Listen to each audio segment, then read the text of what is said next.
Oggi ti parlerò della semeiotica e dell'anatomia palpatoria del colon.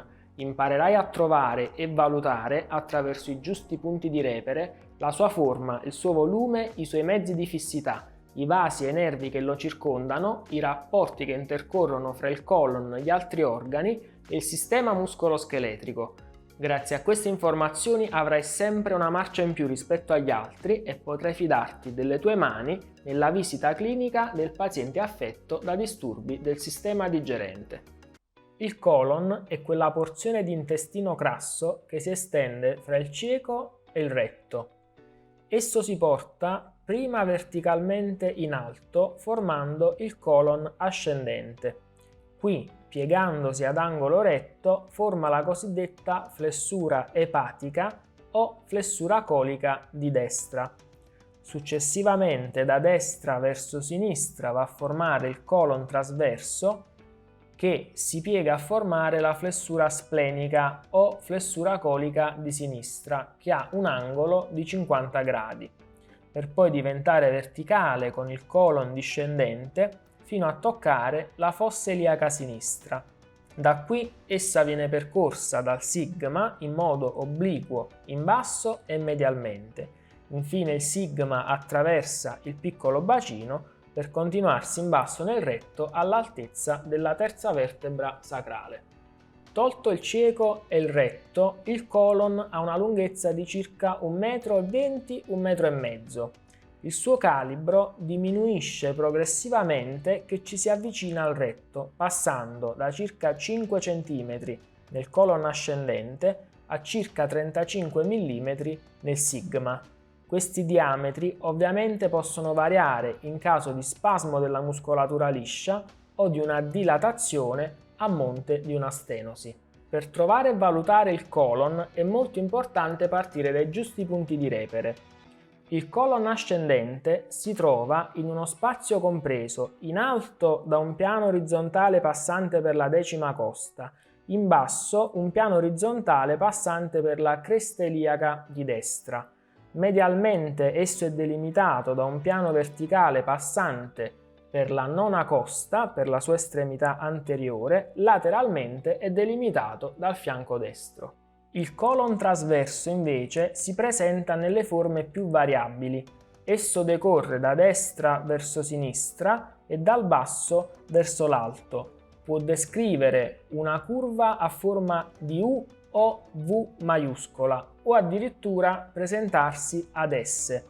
Può discendere verso l'ombelico o addirittura superarlo. Per il colon discendente ovviamente i punti di repere sono speculari a quello dell'ascendente. Il sigmoide invece si trova in una regione compresa fra un piano passante in alto per la cresta iliaca di sinistra, in basso per il pube. A sinistra è delimitato dalla parete del bacino, a destra dal margine laterale del retto dell'addome di destra. Ora che hai individuato il colon nella sua forma, sei pronto a valutare l'elasticità dei suoi mezzi di fissità.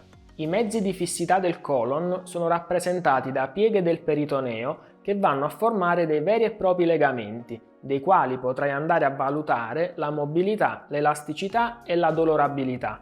Questi test provengono soprattutto dalla cultura osteopatica ed è bene che tutti li conoscano, perché unire le conoscenze rafforza le competenze. Ti ricordo che come tutte le sierose possono rispondere ad offese di carattere chirurgico, tossico o infettivo e attraverso la produzione di un essudato infiammatorio andare a creare delle aderenze che potrebbero limitare la mobilità dell'organo nonché la sua circolazione sanguigna e la regolazione degli impulsi nervosi. I legamenti del colon sono il legamento epatocolico, colecistocolico e colicofrenico, che a destra uniscono il colon al fegato, alla colecisti e al diaframma. Tutti e tre sono incostanti. Il mesocolon trasverso è invece un setto trasversale che si estende dal rene destro al rene sinistro e che unisce il colon trasverso alla faccia posteriore dell'addome. Il legamento colicofrenico sinistro è invece una sorta di lamina triangolare spessa 3 o 4 cm che mette in connessione il colon discendente con il diaframma.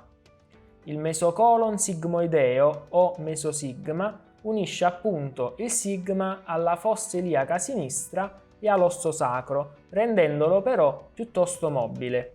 Il colon ascendente e il colon discendente sono invece porzioni piuttosto fisse, aderenti alla parete posteriore dell'addome senza l'interposizione dei mesi. Prima di effettuare un test sul legamento colicofrenico è importante valutare che ci sia mobilità fra le anse intestinali e il colon ascendente o discendente. Avvolgi il pacchetto dell'intestino tenue e mobilizzalo delicatamente portandolo medialmente, quindi allontanandolo dal colon discendente o dal sigma. Fra queste anse e il colon, infatti, potrebbero crearsi delle aderenze derivate da chirurgie pregresse o infezioni croniche. Puoi effettuare ovviamente lo stesso test rispetto al colon ascendente.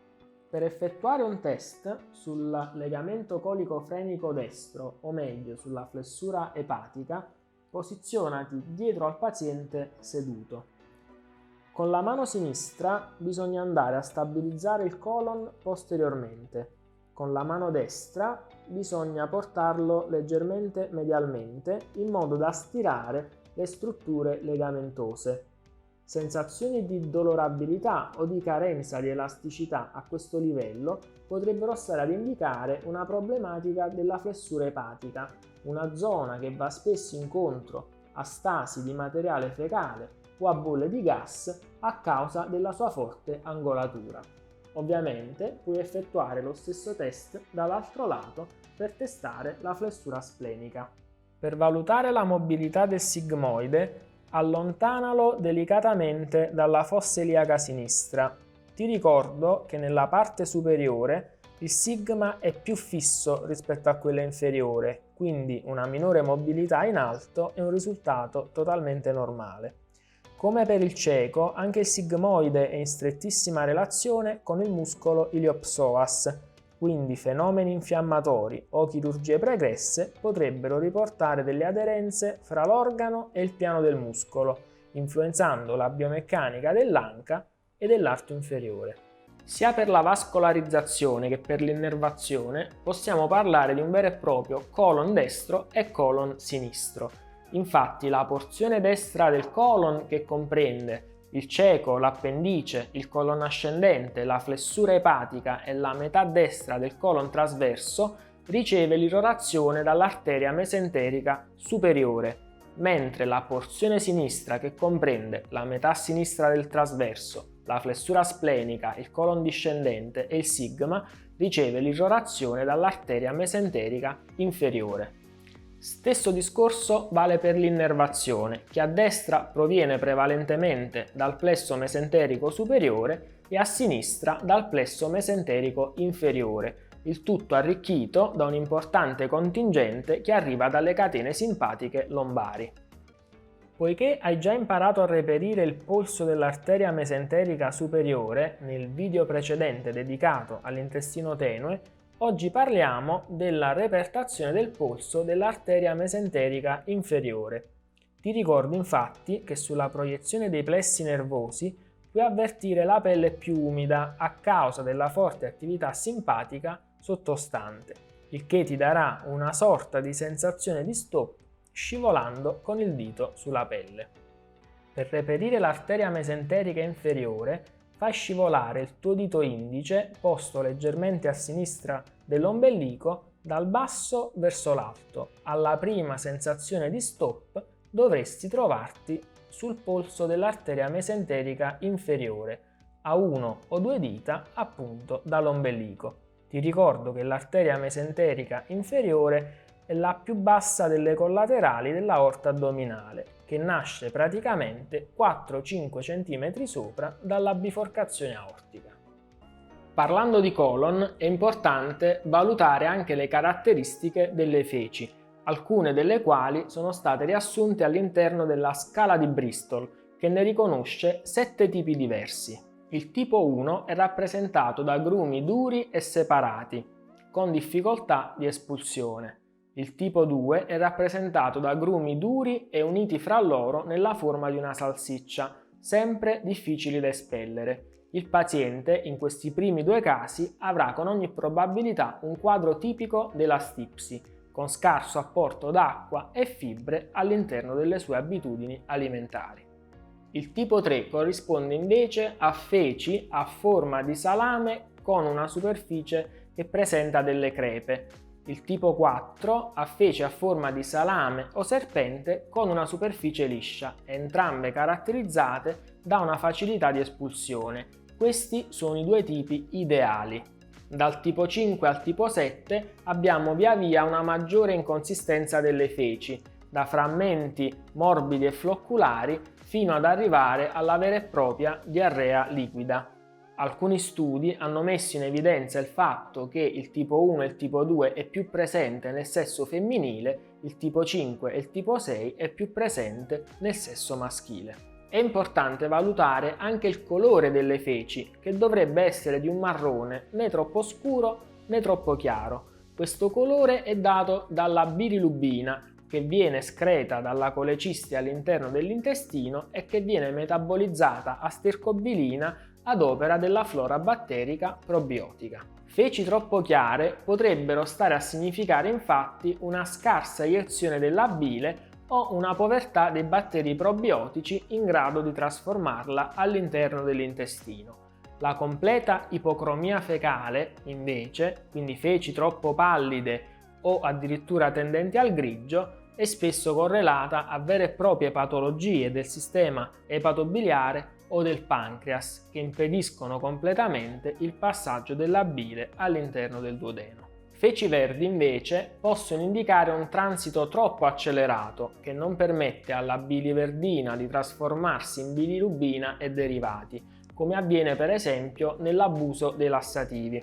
Feci nere potrebbero indicare invece la presenza di sangue digerito, quindi melena, proveniente dai primi tratti del sistema gastrointestinale, come nel caso ad esempio di varici esofagee o ulcere gastriche e duodenali. La presenza di sangue vivo potrebbe invece stare ad indicare una perdita ematica degli ultimi tratti del sistema intestinale, come nel caso ad esempio di emorroidi o ragadi anali. In ultimo possiamo interrogare il paziente sulla presenza di un odore particolarmente cattivo delle feci, simile allo zolfo o alle uova marce, che potrebbe stare ad indicare un eccesso di proteine nella dieta o un ipersviluppo della flora batterica patogena che è in grado di trasformare alcuni amminoacidi, come ad esempio il triptofano, in molecole particolarmente maleodoranti come l'indolo e lo scatolo. Se questo video ti è piaciuto e l'hai trovato utile per potenziare le tue conoscenze di semeiotica e anatomia palpatoria, condividilo con i tuoi colleghi e iscriviti al mio canale per continuare a vivere l'anatomia fuori dalle pagine di un libro.